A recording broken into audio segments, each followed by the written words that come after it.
everyone. Y'all ready to worship? Woo! Stand up, let's worship.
You guys can go ahead and have a seat for a moment.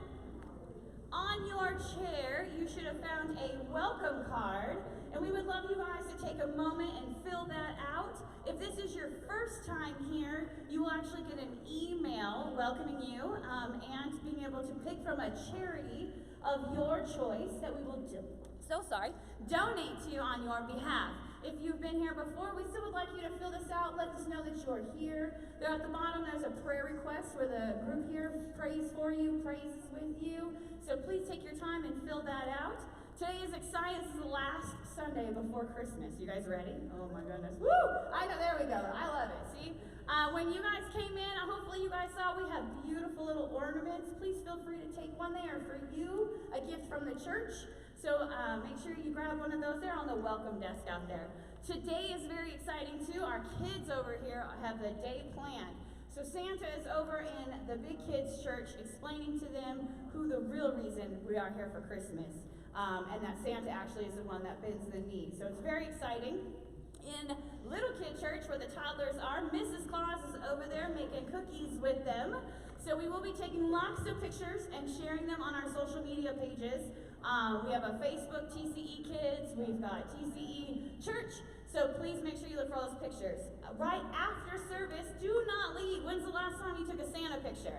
We have a gorgeous sleigh with Santa and Mrs. Claus. Everyone is welcome, whether you have children, whether you haven't taken pictures in years, or you took them last night. Join us and take pictures with Santa. Cell phones are very welcome, so don't be shy. This is not the mall. You can take as many pictures as you want. And then as well, we have a really cool photographer over there. She'll be taking pictures for you as well. Yeah, little plug, sorry. Did you like that? I liked it. All right. And then some things coming up. Ladies, First Saturday is back on First Saturdays. The first Saturday in January 4th will be at Cheddar's, the new restaurant right down. My husband's sorry. He's like, well, I don't want to go. So we're going to Cheddar's at 11:30. So please join us. It'll also be on our church app site for information for that. On February 1st, which is the first Saturday in February, we actually will have our very first TCE Ladies Conference. So we're super excited about that. So please start marking your calendars for February 1st, our first ever TCE Ladies Conference. Bring a friend, bring a neighbor, coworker, someone you don't like, anyone you want. Bring them along with us, and we're gonna have so much fun. January 19th, we will be celebrating TCE turning 2 years old. I know, let's do it, absolutely.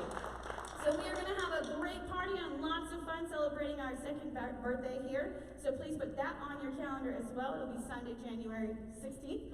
19th. Just kidding, I was close, upside down. 19th. And then the most important too, Christmas Eve is on Tuesday. We are right here. We'll be having a candlelit service. They will be LED, so don't worry about it's completely family friendly. And you'll be sharing in the lighting service and singing Christmas carols and just enjoying each other's time and company this Christmas and just sharing in fellowship together. We're very excited to have that. So hopefully come down at 5:30? 6:30. I am off today. Sorry, 6:30. 6:30 a candlelight service on Tuesday. So please come and join us. All of our information is on our church app, on our Facebook, social media. So if you missed anything, please plug in there. Right now, as we get ready to enjoy some more God-honoring worship, we're going to take about 30 seconds right now for you to just be ready to take on this message that we're going to have today. Be excited for Christmas and enjoy all the messages and the time we're going to be spending together, family and friends, in a moment of prayer within ourselves to accept the Lord and to be here with us today. So enjoy.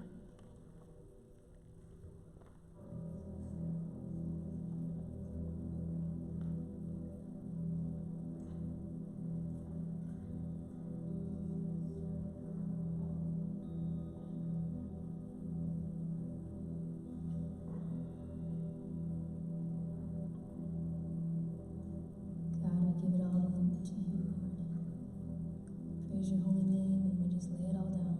Anything that happened before we came today.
Walked where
Well, good morning. How you guys doing this morning?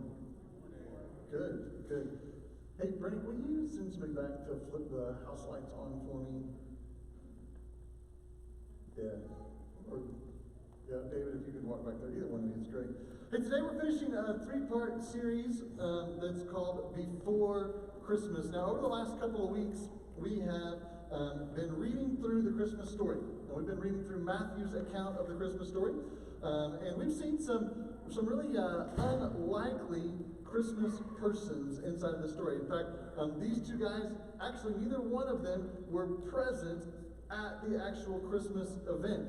They were both a part of this story, but they were there from 700 years prior. These guys were the prophets. They were Isaiah and Micah.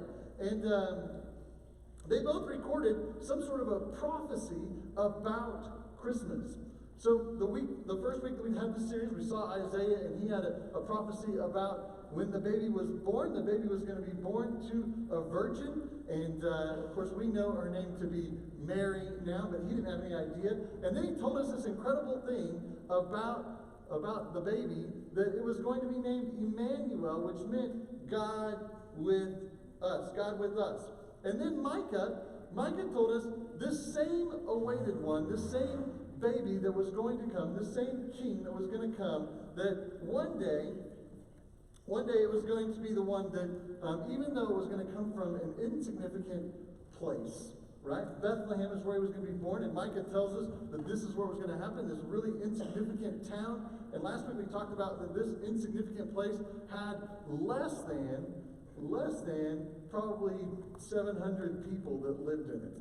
And we were like, whoa, wait a second. We have some neighborhoods over here, right? If you just go in one of these neighborhoods, that they have more than 700 to 1,000 people that live in one of these neighborhoods. And that's all that came out of the insignificant little town of Bethlehem. And he came out of really a pretty insignificant family. Nobody would have known who Joseph and Mary were had God not chosen them to have Jesus. They were not very important until God chose to make them important. We talked about the fact that God likes to use insignificant things to do something significant. But then we saw something even more important last week, and that is that Jesus was sent to be our peace. And we said when we combine this idea of God with us, Emmanuel, that sometimes we struggle to know and to understand that God really is with us. And the great thing about peace is that peace helps us to know that God is with us, because it's that feeling, that security that we have inside of us of knowing that even though everything doesn't look like it's okay, it's still going to be okay. Because God is the one who's got this. And that's peace in our life. And so God with us is confirmed by peace. Well, today we're going to continue on. We're going to finish off the Christmas story, and we're going to see a third person who God used long before Christmas ever was. But I think this guy has one more incredibly powerful message for us. So if you have your Bibles, take them, open back up to Matthew chapter 2 as we continue to read the story together. And by the way, we will put it up on the screen, so if you don't have it, but if you do have it, I encourage you to open it up or turn on your phone and open it up to it. Because we're going to continue to read the story together. Now, while you're flipping there, let me just kind of catch you up a little bit on the story, right? Tell you a little bit about what's been going on, because last week we saw the wise men, or the magi, right? By the way, quick little side note about the magi. Some of you know this, some of you may not, but there were not necessarily just three magi. Sometimes we think of there being three magi because they brought three different gifts of gold and frankincense and myrrh, but that doesn't mean that's how many guys that came to see Jesus. We just know that it was a group of them, and that the group together had three gifts that they brought. So if you've ever wondered where it is that we get this idea of three wise men, it really comes from just the fact that there were three different gifts. Now, after hearing what the prophet Micah had said, right, that in the town of Bethlehem is where the Messiah would be born, the King Herod summons the wise men to come back and talk with him. And he has a secret conversation with them. And behind closed doors, where nobody else can see or hear what it is that he's discussing with them, he tells the wise men that he's really excited. He's excited about this baby that's been born, and he wants to know exactly where the baby is at. So when they find the baby, after they're done worshiping, after they've given all of their gifts, come back and tell Herod where the baby is at, so that he can go see this newborn king of the Jews. Well, they leave, right? They leave to go find the baby, and when they do, the star that they have been following from the east, it reappears. And they are so excited because they followed this star all the way into Jerusalem. They got to Jerusalem, which is where they thought the home of the king is, which it was. That's where King Herod was at. And they go to find King Herod because the star has kind of disappeared for a little bit. And then they find out that's not where the baby's at. And they're like, but they leave to head towards Bethlehem because that's what Scripture has said. And as they're headed, the star reappears. And they're overjoyed. And they follow it, and they follow the news, and they head down. And in Bethlehem, they find the baby. And I love this. We're actually not going to preach on this, but I just want to give you two of my favorite things from the wise men real quick. Two great things. First is their response when they meet Jesus. Their response when they meet Jesus is they fall down and worship him. And there isn't any more of an appropriate response than that when we encounter Jesus. But it's to worship him, to tell him that, hey, I love you. Here's the second thing. After meeting them, Scripture tells us that they went back home a different way. In fact, what it says is that an angel comes to them in a dream, and they are told, hey, listen, don't go back to Herod. And so they go home another way. And I love it. I heard it from an old preacher long ago, and I still think it's true. But he said it this way. He said, once you meet Jesus, you can never go back home the same way again. I was like, that's so true. And here it was. These wise men, they met Jesus, and they couldn't go back the same way that they had come to him. Well, that drops us right back into our story. We're going to be in verse 13 to start. So I'm going to read it out loud. I'm going to add a little bit of color commentary along the way, and then we'll dive into what this prophet that we're going to look at had to say today. Starting in verse 13, it says, now, when they had departed. Now, just so that we're clear, that's the wise men that had departed, right? Behold, an angel of the Lord appeared to Joseph in a dream. And he said, rise, take the child and his mother, and flee to Egypt. and remain there until I tell you, for Herod is about to search for this child to destroy him. All right, I don't know if you've noticed this or not, but this is the second time that an angel of the Lord, a messenger, has come to Joseph in a dream. Right? The first time we saw that in week 1, and we see that Joseph is told that there's going to be a baby. His name is going to be Jesus, and he needs to take Mary to be his wife.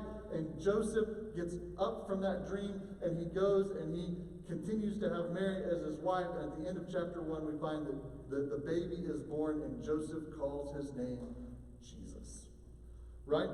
Now, the first time that the angel showed up, the angel said what angels kind of almost always say, right? He says, hey, don't be afraid. Now, there's two different ways to understand the don't be afraid, right? He could be saying, don't be afraid about taking Mary to be your wife. That's every guy's fear when we're about to get married, right? We're like, oh, man, I'm not really sure that I'm cut out for that. Ryan, you'll be there soon, all right? Right? But he could have been saying that to him, but he could have also just been saying the same message that so many other angels had been saying, because listen, a messenger from God stands in front of you, right?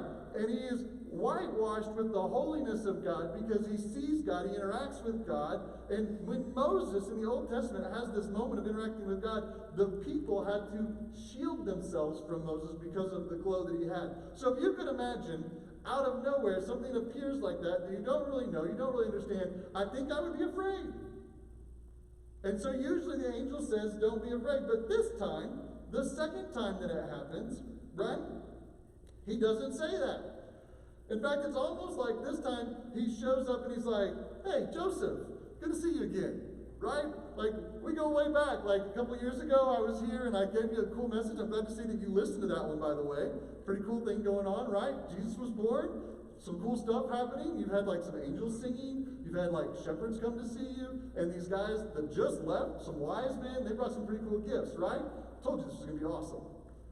I'm like, they're like buddies. They're like pals that are going on. He doesn't say to him, hey, don't be afraid of me. He just says, hey, listen, here's the message from God. He tells him to rise up and to take the child and his mother and flee to Egypt. Because the guy who thinks that he's king, right, is about to go on this total rampage, and he's about to murder all of the babies in this area. Now, this messenger in this moment, right, and Joseph kind of has to be thinking, you know, God's kind of been silent for the last 400 years, and the last 2 years he's talked to me twice. Nothing for 400 years, twice in 2 years. Right? I would be thinking, what makes me so special? Why is God going to talk to me so much? But here it was, he looks back and he says, it says this. It says, and Joseph rose, and he took the child and his mother by night, and they departed to Egypt. All right, so check this out. So the angel shows up. He gives this message to Joseph. And did you catch what it is that Joseph did? Joseph doesn't even wait till the morning to be obedient. Right? You see that? He took the child and the mother right there in the middle of the night. Guys, I think this is certainly a template for us to follow here. All right? If you want to move your family to another country, you need to wake your wife up in the middle of the night. Right? And that's the best way to do it, because obviously it works. I'm just kidding. I don't think anybody should do that. But here it is. Joseph did not delay or dally in being obedient to what God had called him to do. The moment that he knew what it was, that he didn't have his emotions. See, I've obviously done this a couple of times. As soon as anything that I think, say, do, or don't do that doesn't please God. Now, most of those are pretty easy. When you start thinking about it, you're like, oh yeah, so if I think something bad, like if I think in my head that I'm going to murder somebody, I can understand how God would probably not be very pleased with that if he's a God who knows all things and understands even my very thoughts. He probably wouldn't be very pleased with that. And then, to say something, I mean, that's pretty easy. If I say something, I can understand, like if I cuss somebody out, or if I tell somebody that I'm going to kill them, or I'm going to hit them, or any of those sorts of things, that that he's probably not going to be very pleased with that. And if I actually do one of those things, I'm pretty sure that I understand that God's not pleased with that. But the one that always causes a stumbling block whenever I'm talking to kids about this is this idea of how do you get in trouble for not doing something? How in the world how could it be a sin to not do something? You didn't do it, right? I mean, that was my excuse all through childhood growing up. I didn't do it. One time when I was talking with a really smart kid, he looked up at me and he said, "Oh, when I don't do what my daddy says that I'm supposed to do," he says, "I get a whooping." And the dad was sitting right next to the dad just got beat red because they're talking with the pastor at the moment, right, about sin. And he just said that my daddy gives me a whooping, and the dad's like, "I don't really know how to react to this in this moment of stuff," right? But I was like, yeah, absolutely. If I was at home and my dad said to me to go take out the trash or to go clean my room, and I kept doing whatever it was that I was doing, you better believe that I got in trouble, right? Because my dad had an expectation that I stopped what I was doing when I knew what he wanted me to do and did it immediately. And to not do that, right, that puts your life in peril in my house. And here it is, the same sort of thing. This is exactly right. This is what happens, and probably happened in your household too. Right? I see Ryan was nodding over there with me a second ago. I'm picking on Ryan today. I'm making good eye contact with him over there. But God doesn't just desire eventual obedience out of us. Right?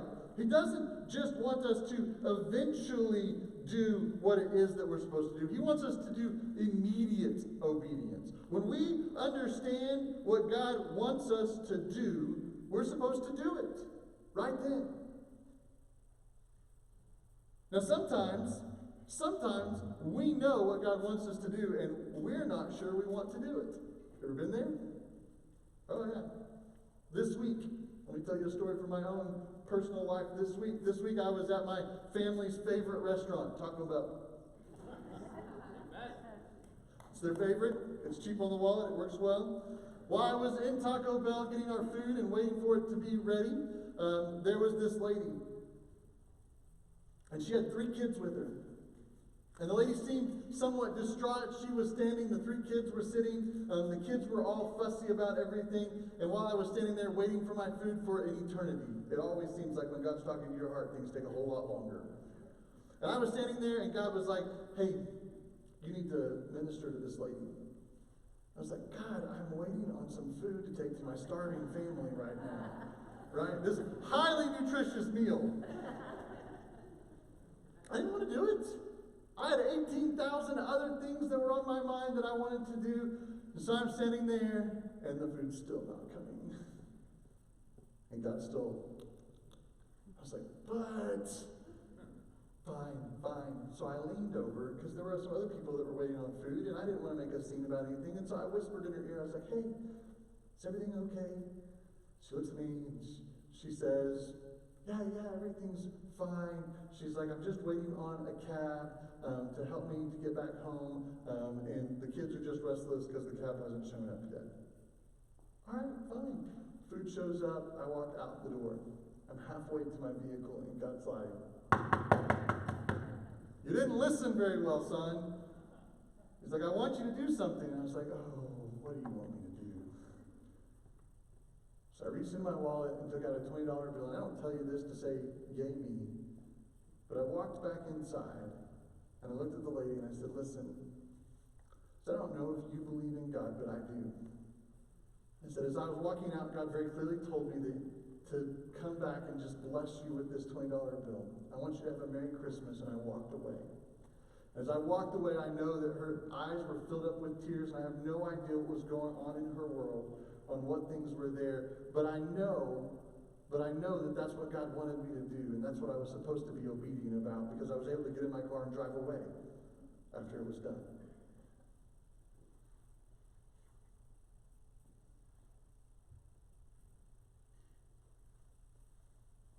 Sometimes we hear and feel the presence of God leaning in our lives. We understand, we hear that whisper, We feel that little buzz, that tingling, but sometimes it's inconvenient. Sometimes we just don't want to do it.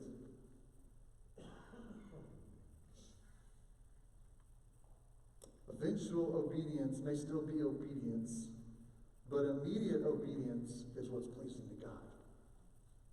And I love right here that Joseph was obedient immediately to God. You know what else it does? Immediate obedience trains not only our ears and our heart to sense and to hear the will of God, but it trains our hands and our feet to do the will of God. Let me say that one more time.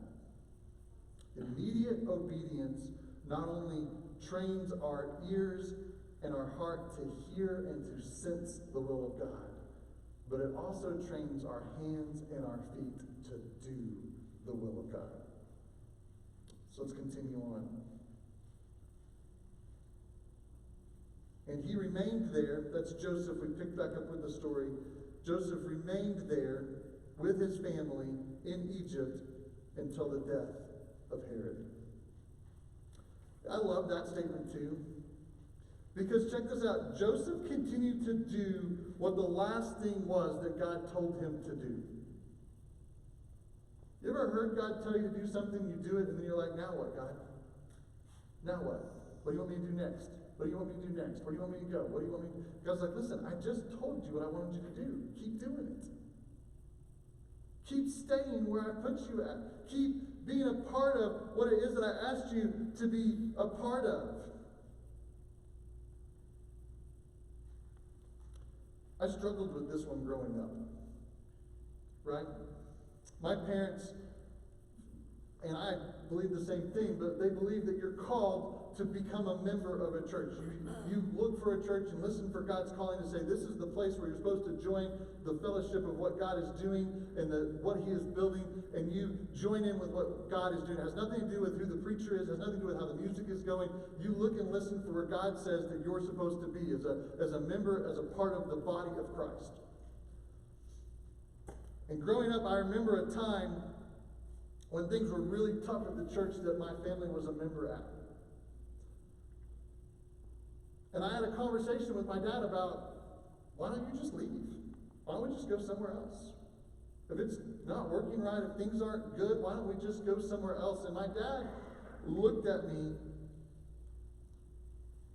and I'll never forget what he said. But he looked at me and he said, God hasn't told me to leave. And until he does, I'm staying here. Because this is where God last told me to be.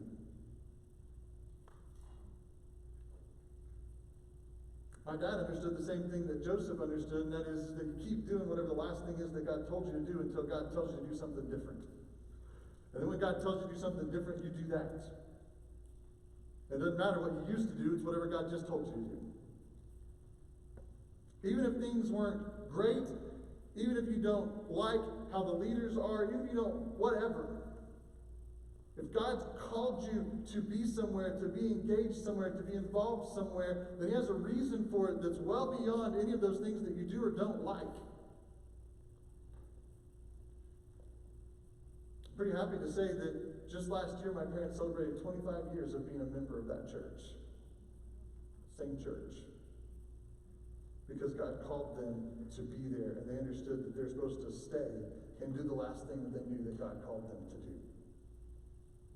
Here it is. Here's the third of the prophecies. It says that all of this was to fulfill what the Lord had spoken by the prophet.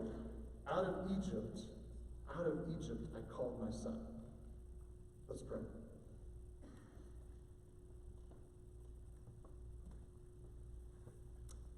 God, I thank you for, first of all, just for some of the words that have already come out as we've been looking at this. God, powerful things about what it means to be in your will and to do the things that you call us to do and to keep doing them and tell us to do something different. But God, there's still even some more that's here about talking about this prophet and this prophecy that was given. God, would you emblazon these words on our hearts? We might understand a little bit more about why Christmas about what this prophet understood before Christmas ever even got here, about how that helps us. Just give you glory and honor in your name. Amen. Over the last 2 weeks, we've mentioned that Matthew has 5 different prophecies that he either directly quotes or alludes to in the Christmas story. We've looked at 2 of them so far. This is the 3rd one. This is actually the last one we're going to look at. Right? Let's come back next Christmas to find out others. Sorry, I just want to make sure you keep coming back. But I want to make sure that you remember some of the things that we've talked about prophecy as we get ready to jump in. Some things about the nature and the pattern of prophecy. So let's look at the pattern real quick. Prophecy almost always has a 3-part pattern to it, right? First, there's a problem. In other words, there's a context, a real problem that exists that the prophecy comes into, that it addresses. So when we think about it in this larger context, we got to go back and go, well, wait, what did it mean in its original context? What were they thinking? Because there was an original problem that it existed in. In addition to that, there's a promise that comes as a result of that problem. God says, hey, listen, I'm either going to remind you of, or I'm going to give you a new promise about what it is that I'm going to do. And the prophecy also gives some sort of a provision about how God is going to do that. And so we've seen that over the last couple of weeks as we looked at Isaiah and as we looked at Micah. Here's the second thing I want us to know, and that's the nature of prophecy. Because prophecy is not this idea of, hey, there was a prediction and a fulfillment. Right? We have that idea about how this goes in a straight line, that this person makes a prediction about something, and then we look down and there's either a fulfillment of it or there's not a fulfillment of it. And that's not exactly how prophecy works. It's really more of this kind of like an onion sort of a thing. You peel it back in layers and you find pieces of it over and over again. It's kind of, instead of a straight line, it's kind of circular. That you'll see the same patterns show up and the same fulfillments of it show up again and again and again. In fact, the prophecy we're going to look at today has at least 3 fulfillments. Yeah, I'm thinking for a second, right? So at least 3 fulfillments of what it was that they were talking about. And so there's always some different contexts that were there. So let's jump into this prophecy. This prophecy is a little bit wow. You're like, wait, that's just a statement. Like, out of Egypt, I called my son. You're like, you're going to tell me it's a wow? Yeah, I want to tell you that this is, for a little tiny statement, Matthew's doing a lot with this little tiny statement. First of all, before we even jump back into like where he quoted this from and what was going on, I want to tell you something that Matthew was using this to do. Because Matthew was very intentional about selecting this prophecy inside of this story and telling you that this is one of the 5 things that were fulfilled in the Christmas story. By the way, there were more that were fulfilled. Matthew chose 5 of them to highlight for us. But he very specifically chooses this one because Matthew desired to show that Jesus is the new Israel. All right? Jesus is the new Israel. In fact, in every way, the original Israel failed. Matthew is going to show that Jesus succeeds. Right? Now, he's not the first guy to use this sort of a template about how to do something. In fact, Paul, as he writes in the New Testament, he talks about the original Adam and the second Adam. Does the same thing. He compares Jesus to Adam, and he says, listen, here's the ways that Adam failed. Here's the way that Jesus succeeded where Adam failed. And so Matthew sets out with this goal of trying to help us to understand that it's not just us, his first century audience of the Jews, that the country that they were, that everything that they were supposed to live up to, that they utterly failed at, that Jesus had fulfilled all of it. And so it starts right here in chapter 2 where he uses this prophecy to show that Jesus literally, just like the nation of Israel, literally came out of Egypt. Right? He wants them to catch this illusion, this idea that they are like Israel. And in case they miss it, then in chapter 3 when he gets baptized, it's the same idea as when Israel crosses through the Red Sea. This through the water sort of a moment. And then in chapter 4, right, we find that he goes off into the wilderness for 40 days and 40 nights. The Israelites kind of wandered in the wilderness for 40 years. And then, while in the midst of that, right, they were tempted over and over again to turn their back against God, and they, over and over again, turned their back against God. In fact, one of them, just to highlight how much Matthew wants us to see this idea, one of them was the fact that they were like, God, did you bring us out here just to starve to death, right? And the very first temptation that the tempter brings against Jesus is he says, hey, listen, Jesus, I know you're hungry. Would you just turn these stones into bread? He's highlighting something. He's making this picture that says, listen, Jesus is the new Israel. And where Israel failed and Israel complained and Israel couldn't cut it, Jesus did. And in chapter 5, where Jesus begins the discourse of his greatest sermon ever, the Sermon on the Mount, right? Jesus gives kind of like, hey, you've been told this. Here was the commandments that you had. Here's the new commandment that I'm giving you, right? It mirrors the same moment that happened in the Israelites where they received the 10 Commandments from God.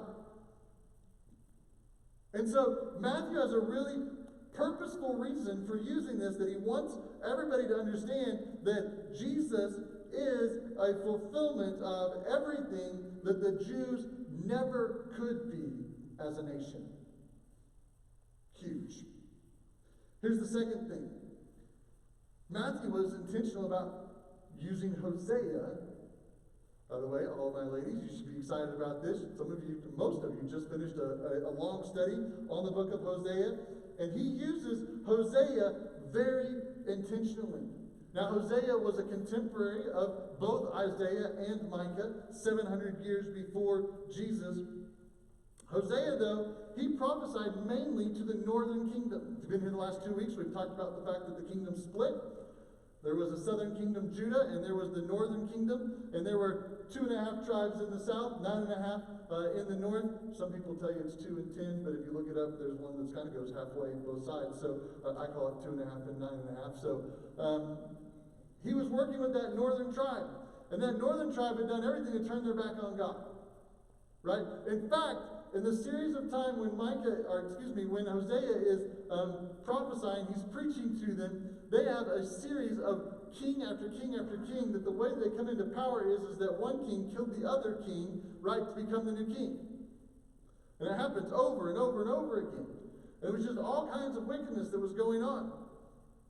And so God tells Hosea to do something incredibly unusual. He says, Hosea, here's what I want you to do. I want you to go and to marry an adulteress, a harlotry woman, right? Most scholars think that she was a prostitute before they got married, while they were married, and probably even after. Because that's just who she was. And you might say, well, wait. God told his prophet, the guy who was to speak for him and to tell everybody, to go and to marry this woman who would constantly leave him? Yeah, and he knew it. He knew that's what God told him to do, and he did it anyways. And he did it because God said, listen, this is a picture of what Israel is to me. He said, Israel is just like your wife who continues to run off and chase after other things, thinking they're all going to fulfill her. Israel continues to run away from me, the place where she'll have all of her security, all of her sustainability, everything that she needs. Instead, she chases after other things.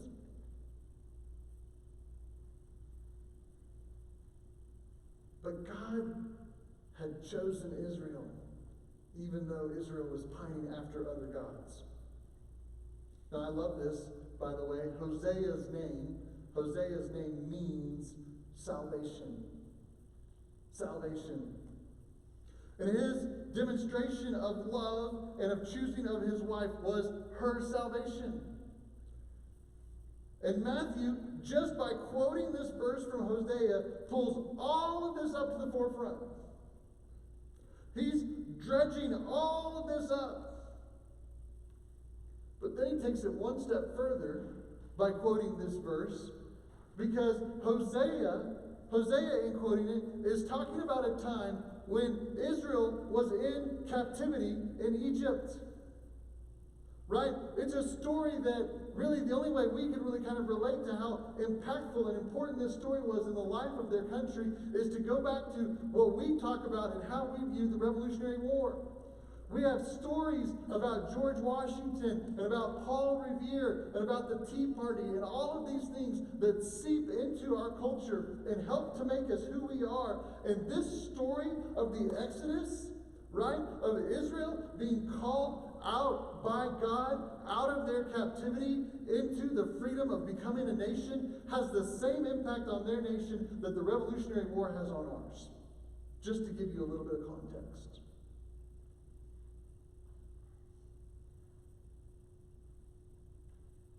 And Hosea was really pointing back to Exodus 4:22. Exodus 4:22 says this. This is God talking to Moses, right? And he says, Moses, you should go to Pharaoh, the guy who's in charge of all of Egypt, and you need to tell him that this is what the Lord says. Israel is my firstborn son. And so I say to you, let my son go so that he could serve me. And I love this because in Exodus chapter 4, the people were still in captivity. In fact, this was God telling Moses what the full plan was. He tells Moses the entire plan. In fact, just after this, he tells him, listen, if they don't let my firstborn go, I'm going to take their firstborn out. He said, that's actually what's going to happen, Moses. I mean, God unfolds the entire plan. And so here it is, Hosea is reminding the people of their story of slavery with Egypt and about how God called them out. He gave them their freedom. He led them. It's a message of hope and a message of love. And Hosea drops it in because God's about to send Assyria in to do the same thing all over again. And he wants them to know before Assyria ever even gets here, he still loves them and there's still a hope for them.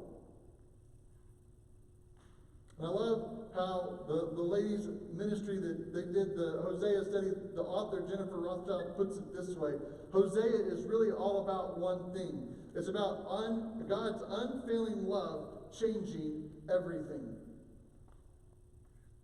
And Matthew was very intentionally pulling at all of those strings when he quotes this right here. I told you, little tiny statement, big, huge impact. Massive. Because he wanted his readers, not just the Jews of the first century, but he really wanted you and I to wrestle with the question of why would God choose us? Why would God choose us? If you're taking notes, I want you to write this down. Love leads to identity. Right? Love leads to identity. This was the message that Matthew was trying to get through to all of his friends. It was the message that Hosea was trying to say to Gomer and to really all of northern Israel. It was the same message that Moses was trying to get through to Pharaoh and the first set of people that were chosen by God to be his people. Right? Because what we love always defines us. What we love always defines us. And what defines us becomes our identity. Now, I could say something like, well, you're not sure what you love. You can just ask somebody next to you and they'll tell you what you love. But here's a simpler truth. You love the world. You know how I know that? Because the world defines you and the world gives you your identity. So you love the world. And the really, really ugly thing about that is that means then that the world gets to tell us such things like if you're successful or not. The world tells us if we're successful or not. If you're beautiful or ugly, the world gets a chance to tell us those sorts of things. If you're rich or poor, if you're smart or you're dumb, whatever it is, whatever label you want to have put on yourself, or maybe has been put on yourself, has come from the world. You've heard it from them, and somewhere along the way, because you love the world, because you value them, your identity gets tied up in what the world says about you. Matthew and Hosea understood what Egypt represented. You see, Egypt represented the world.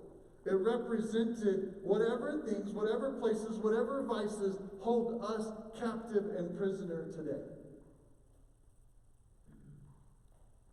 Something in your life feel like a prison? Something feel like an undue hardship? It's in Egypt. It's in Egypt. And check it out. God sent Jesus into Egypt and then called him out of it. God sent him into Egypt and then called him out of it. But here's the problem for you and I. Here's the problem about when we talk about what we love defines us. The problem is we can't change what we love. We can't change what we love.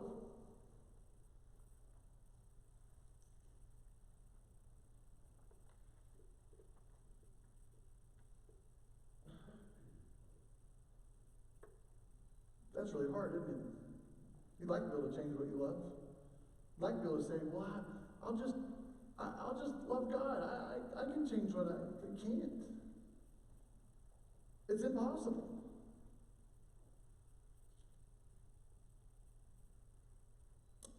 And this is why I loved about this prophecy. Because while we're just like Israel, right? We continue to go after and find our identity in everything else. Jesus is the true Israel. And unlike Gomer, right? Jesus is the faithful one. And because of that, and then check this out, because Jesus loves us, everything can be changed. John, one of the guys who hung out with Jesus for 3+ years, at the end of his life wrote this. He says, we love because he first loved us.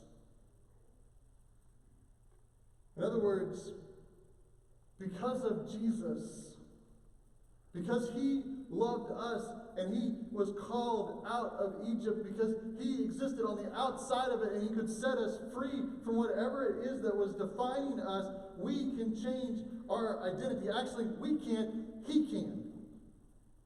He can change our identity. Let me see if I can just kind of put a little bow on this whole series for us for a second. Because what Matthew has said in the last 2 chapters is this, is that Jesus means that God is with us. Jesus provides the peace that confirms that God is with us. And then Jesus, through his love, changes our identity or who we are, because we no longer have to be defined by the world that's around us. In other words, we now have a choice because of Christmas. Whereas we didn't have a choice before, because of Jesus, we now have a choice, and that is Christmas. That's the beauty of it. It's the beauty of everything about this time of year, is that we get to celebrate that God is with us, and that we can really know it. But the only way that all of that can happen is because of a choice that we get to make. A choice to say, yes, Jesus, I don't want to be in Egypt anymore. I want to be called out with you. Will you call me out? Will you bring me out of whatever it is that's got me trapped? Will you change my identity? Will you change what it is that the world is telling me? I don't want the world to tell me any more about who I am. I want to hear from you, the one who actually created me, the one who made me, the one who designed me, who it is that I am supposed to be. Will you call me out? That's Christmas. That's what Christmas is all about. Christmas means that we have a choice. So what about you? Are you going to miss out this Christmas on the real meaning of Christmas? Are you going to miss out on having the choice about where you get your identity from? Don't miss out this Christmas. Don't miss out. Let's pray.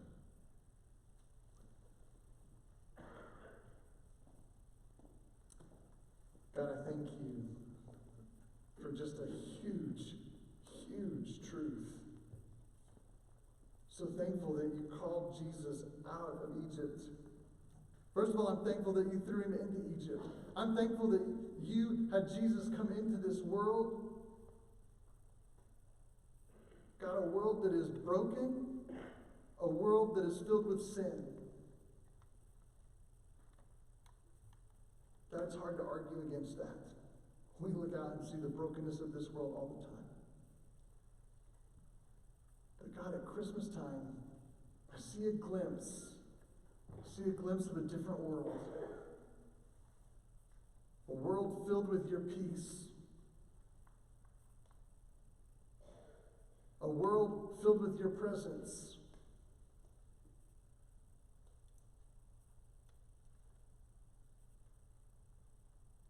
And God, I pray that seeing that would help us to understand the choice that you're giving us. For just a second, with nobody looking around, you are honest with yourself right now. And the question was asked to you about where it was that you would spend eternity.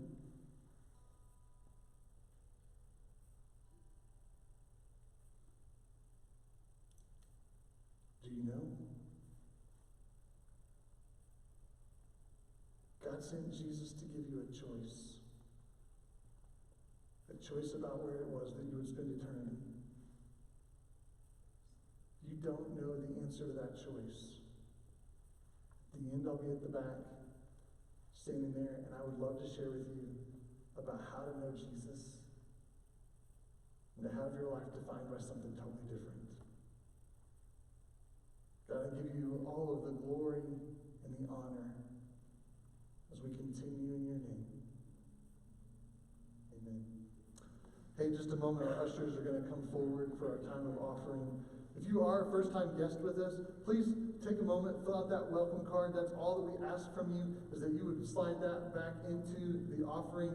Make sure you include your email address on that so that we can send you that wonderful gift of being able to choose one of those 4 different charities to donate to. Those charities would love to have your gift and to be supported because of the choice that you make. If you've been here with us, worshiping, maybe you've been here a couple of times, maybe this is your regular home, man, I pray that you would join us and you would continue in worship through giving. By the way, you can give right now in the offering basket. You can also give online, or if you've downloaded our app that was up there earlier, you can even give on the app. We have lots of different ways that you can give. We want you to be able to be a part of what it is that God's doing. Let me pray one more time. God, I pray that you take this time of offering and that it would bring glory to your name. We give you honor and praise. In Jesus' name, amen.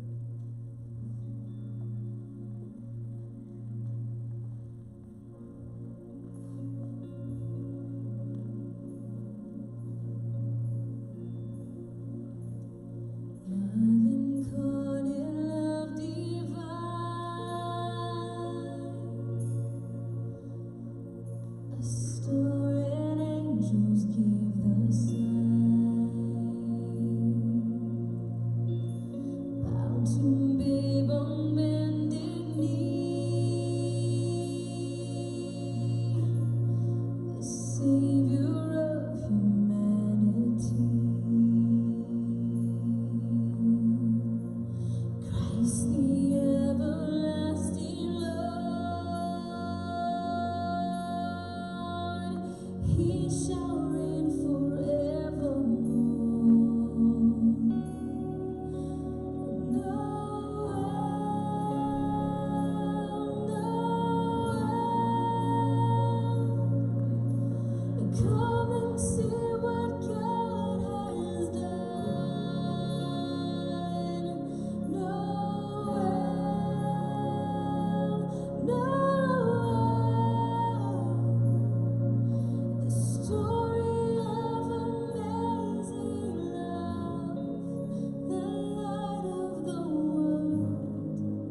Son of God and Son of Man, there before the world began. Born to suffer, born to save, born to raise us from the grave. Christ the everlasting love,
Just real quickly, if you didn't know, we have a ornament, so everybody make sure you take one. It has the Church History Merry Christmas on it, 2019. They're on the back table. Also, Pictures with Santa will happen in here, so if you want to grab your kids and come back for that and check them out over there. Man, hope to see you guys back Christmas Eve. We'll have some more incredible singing, including this song. So if you just enjoyed that, this one will be back on Christmas Eve for the candle lighting. Hey, Merry Christmas if we don't see you between now and then, and to all a good night, right? See you guys soon.